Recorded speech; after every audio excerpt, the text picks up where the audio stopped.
La cueva de Salamanca, el aula de Satanás.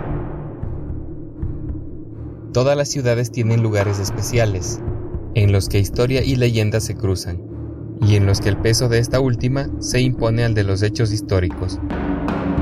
Esto ocurre con la iglesia de San Ciprián o San Cebrián, conocida como la Cueva de Salamanca.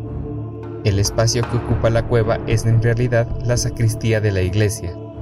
Sobre su origen, unos afirman que fue fundada por Hércules, otros la relacionan con los árabes o con los celtas. Hay quien sitúa en la cueva la entrada a un laberinto de túneles y pasajes que recorría todo el subsuelo de la ciudad. Así, los salamantinos han mantenido este lugar de la ciudad como un sitio reconocido por los amantes de las ciencias ocultas y temido por los que creen que fue la escuela de Satán. Su fama fue tan relevante que incluso atravesó el mar, y así en Iberoamérica se denominan salamancas a las cuevas, lugares oscuros y ocultos en los que se practicaba la quiromancia, la nigromancia, la iniciación o la adivinación. El origen de esta leyenda está en las clases que en la sacristía impartía el párroco de la iglesia. Se llamaba Clemente Potosí, y llegó a ser identificado con el diablo. Este daba lecciones de astrología, geomancia, hidromancia, piromancia y quiromancia. El objetivo era aprender técnicas adivinatorias. Los alumnos que acudían a las clases no revelaban qué era lo que aprendían, y este hermetismo fomentó la leyenda. Se dice que el número de alumnos era siempre 7, y recibían clases durante 7 años, número con implicaciones místicas. Los alumnos debían pagar por las clases recibidas. El método era peculiar. Se sorteaba qué alumno debía pagar por todos. Si al que le tocaba no podía pagar, debía permanecer encerrado en la cueva. La leyenda indica que uno de los estudiantes que estuvo en la cueva era Enrique de Aragón. Este hombre fue marqués de Villena y tuvo su palacio junto a este mismo lugar.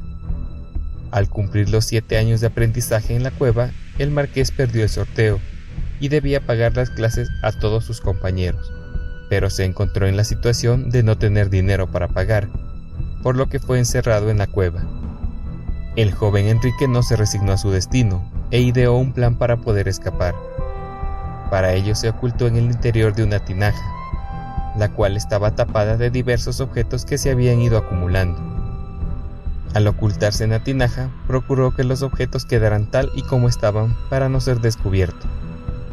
Cuando el maestro regresó a la sacristía y se la encontró vacía, marchó rápidamente dejando la puerta abierta.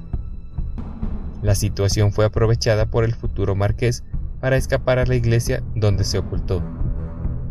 En el interior de la iglesia permaneció oculto toda la noche, hasta que se abrieron sus puertas, y pudo escapar del recinto, pero esto le hizo perder su sombra para siempre, lo que le marcó a ojos de todos los habitantes como seguidor de Satanás. En 1580 la iglesia fue derribada. De la cueva se perdió la mitad, la cual fue usada como carbonería o depósito de desperdicios, hasta su rehabilitación a mediados del siglo XX. Hasta aquí esta leyenda. Si les ha gustado, los invito a darle like y compartir el video.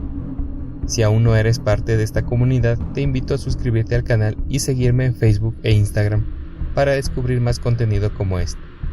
Hasta la próxima.